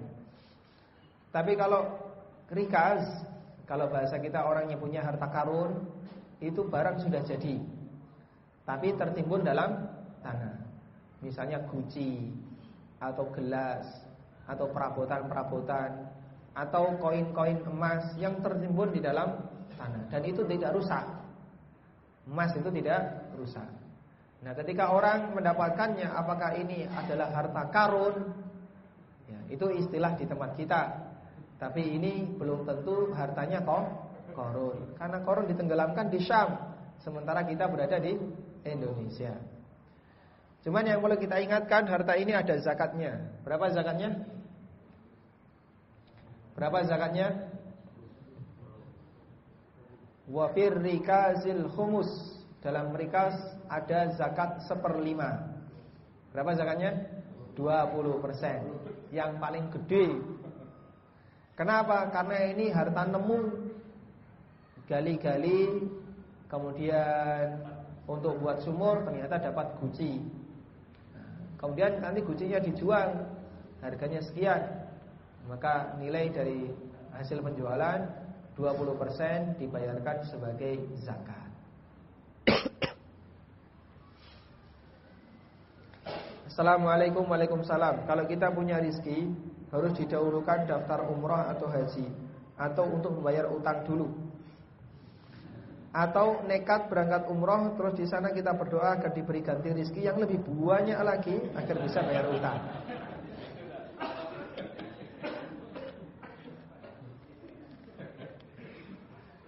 Atau utang sebanyak-banyaknya untuk umrah, terus sampai sana berdoa semoga utangnya dilunasi. Ada pembahasan seputar hukum orang yang sedekah sementara dia punya utang. Nabi SAW mengatakan, man akhadha amwalan nas fayuridu ada'aha addallahu anhu, wa man akhadha amwalan nas fa'arada ayyutlifaha atlafahullahu anhu. Siapa yang membawa harta orang lain dengan cara yang legal. Dengan cara yang legal itu bisa bentuknya dia jadi bendahara, bisa bentuknya dia misalnya dititipi dana di sebuah instansi, dari sebuah instansi, atau dia utang orang lain. Itu legal gak? Legal dalam arti ketika orang melakukannya tidak terhitung kriminal. Utang itu legal atau kriminal? Ya, legal ya, bukan kriminal ya.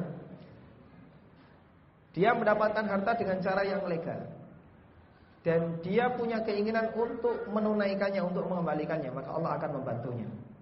Tapi kalau dia tidak ada keinginan untuk menunaikannya, tapi ada niat dalam hatinya, engko ora usah dibalikne sampai mati sakarepe, maka bisa jadi Allah akan membinasakan hartanya, sehingga dia tidak ada kemampuan untuk mengembalikannya.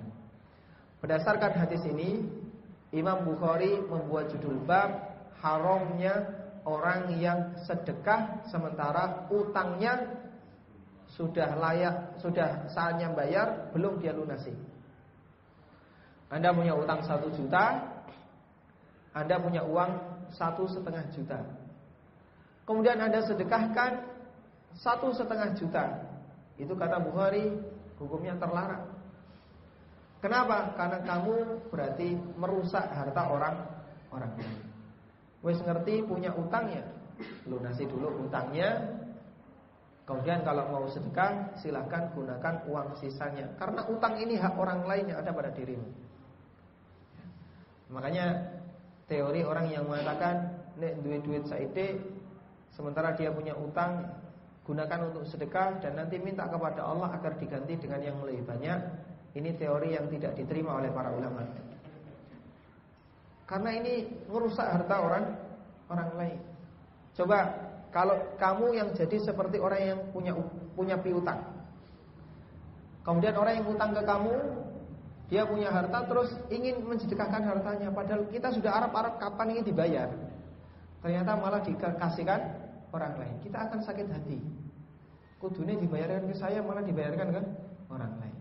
Ini manusia yang tidak tahu fikih prioritas. Mana yang harus didahulukan dan mana yang harus dibuat di belakang. Dan yang kedua, ibadah dengan cara semacam ini berarti tujuannya untuk mencari dunia. Dan kalau ibadah tujuannya untuk mencari dunia, tidak ada jaminan akan diterima oleh Allah dan dikabulkan permohonannya. Bisa jadi ketika dia mengendaki dengan ibadahnya nanti tambah kaya, Allah balik jadi tambah miskin. Itu kan bahaya ya. Makanya bersikap normal saja ya.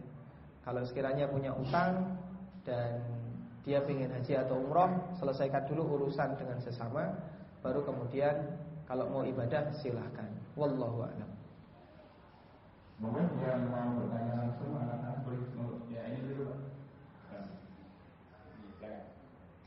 Ketika kita melihat rezeki yang diberikan oleh Allah kepada orang lain, kemudian kita berdoa Allahumma rzuqni mislahu, apakah itu artinya kita tidak disebut?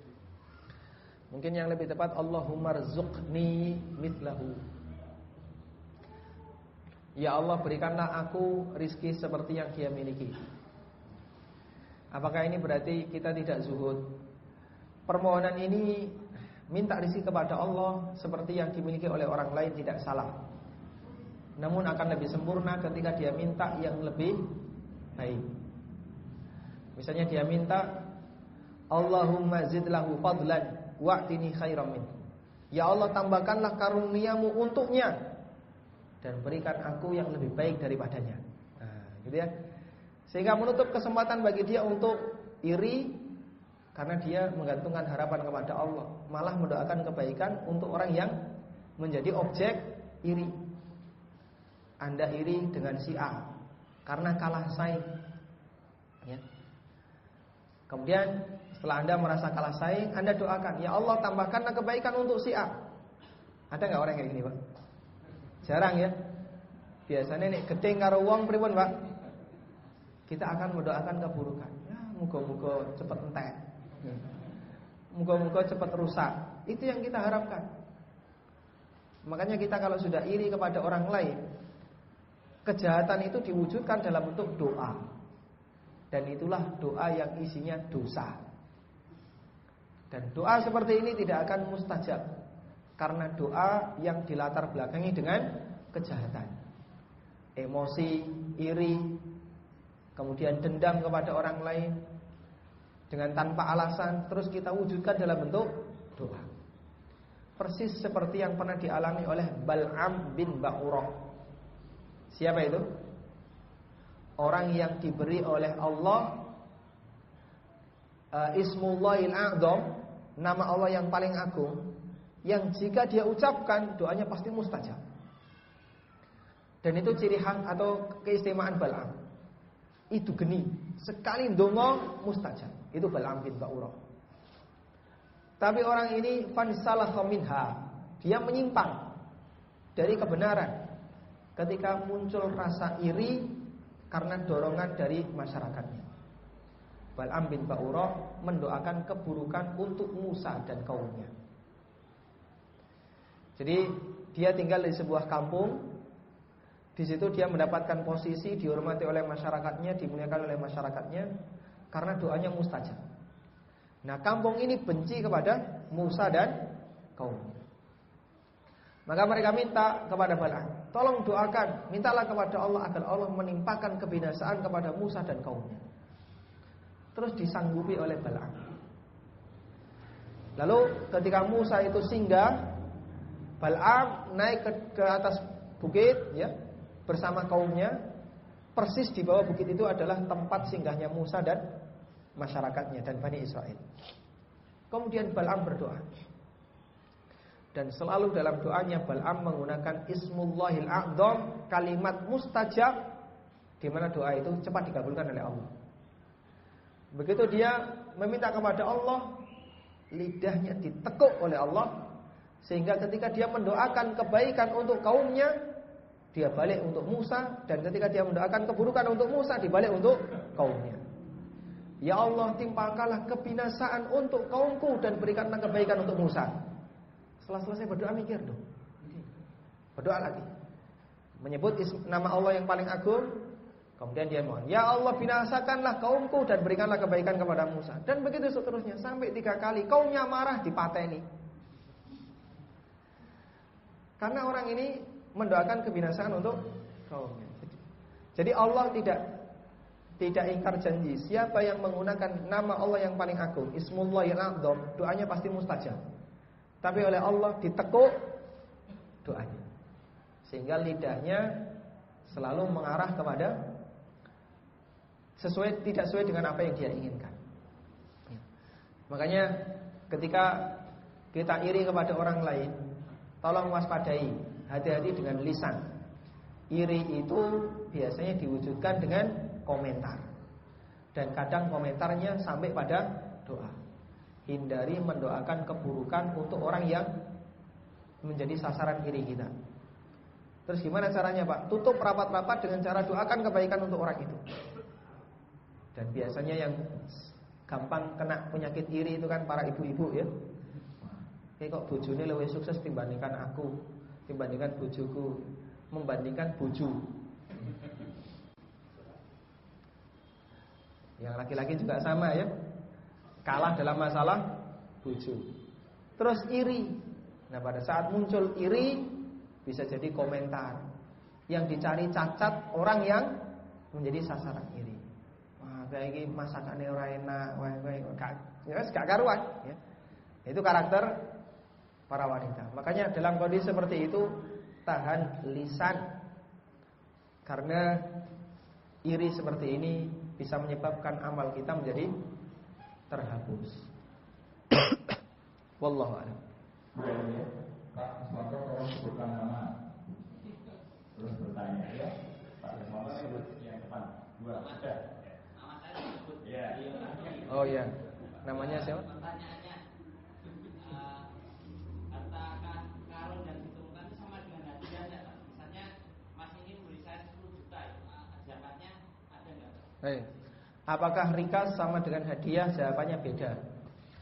Rikas dan hadiah beda. Warisan juga bukan rikas.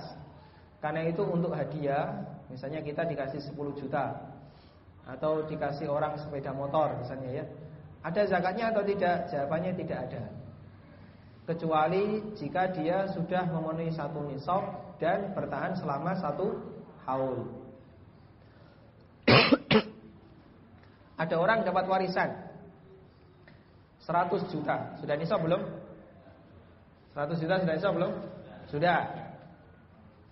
Kapan dia wajib bayar zakat? Setahun kemudian. Bukan dizakati 20%, tapi dizakati berapa? 2,5%. Karena warisan bukan rikas. Hadiah juga bukan rikas. Khusus rikas itu barang antik peninggalan orang di masa silam yang kita temukan di bawah tanah. Nah, itu tidak perlu dikembalikan. Wah, iki wis sapa ya tak arep tak balekno, ya wis mati wong. Cari ahli warisnya. Ya sampai gepeng ora bakalan ketemu ya. Karena sudah tidak ada atarnya. Nah. Oh, masih yang depan. Nama. Waalaikumsalam warahmatullahi wabarakatuh. Halim.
Nah, barakallahu fiik. Jadi ini ada kasus karena nggak pakai mic, jadi yang bawah nggak dengar, Pak ya. Ada orang yang punya usaha dan dia modalnya dari utang bank. Kemudian dari utang bank ini usahanya semakin maju. Dan sampai sekarang usahanya masih ada? Masih dijalankan? Masih dijalankan ya. Padahal modalnya dari utang bank, dari riba. Ya. Mau nggak usahanya disedekahkan? Hah? Sanggup misalnya usahanya disedekahkan? Nanti diambil oleh BPMFF. Bisa diserahkan ke panitia pelatihan fikih muamalah. Sanggup, Pak? Cara bertobat dari riba kan gitu ya, dilepaskan, disedekahkan. Pokoknya silakan dimanfaatkan, ini saya nggak boleh pakai.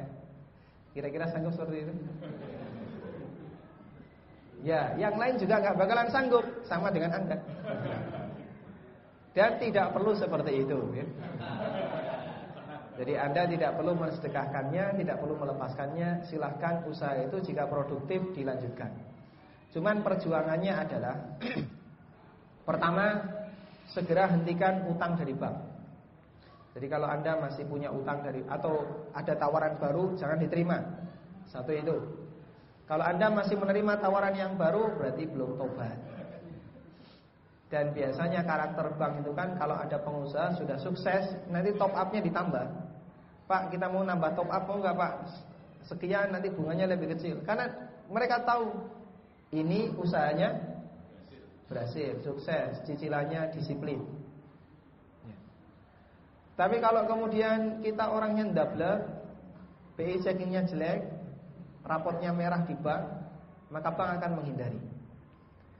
Nah, Anda meskipun dinilai oleh bank adalah orang yang disiplin, orang yang jujur menurut bank, jujur dan amanah menurut bank.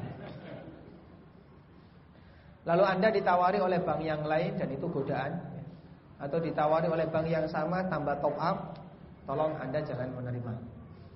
Ya, Anda tetap berprinsip, saya sudah tobat, tidak akan menerima uang seperti ini lagi. Yang kedua, perjuangan utang yang belum lunas. Kalau Anda masih punya utang yang belum lunas, berusahalah bagaimana agar utang itu segera dilunasi, biar Anda tidak punya lagi hubungan dengan bank. Yang ketiga, perjuangan untuk meminta diskon bunga. Nah, ini yang paling penting. Anda bisa minta ke bank agar diskonnya diturunkan. Karena dosa orang yang utang di bank adalah memberi makan riba. Dan itu bentuknya adalah memberi bunga. Jika Anda bisa meminta diskon, mengurangi nilai bunganya, insya Allah mengurangi dosa memberi makan riba ke bank. Wallahu a'lam.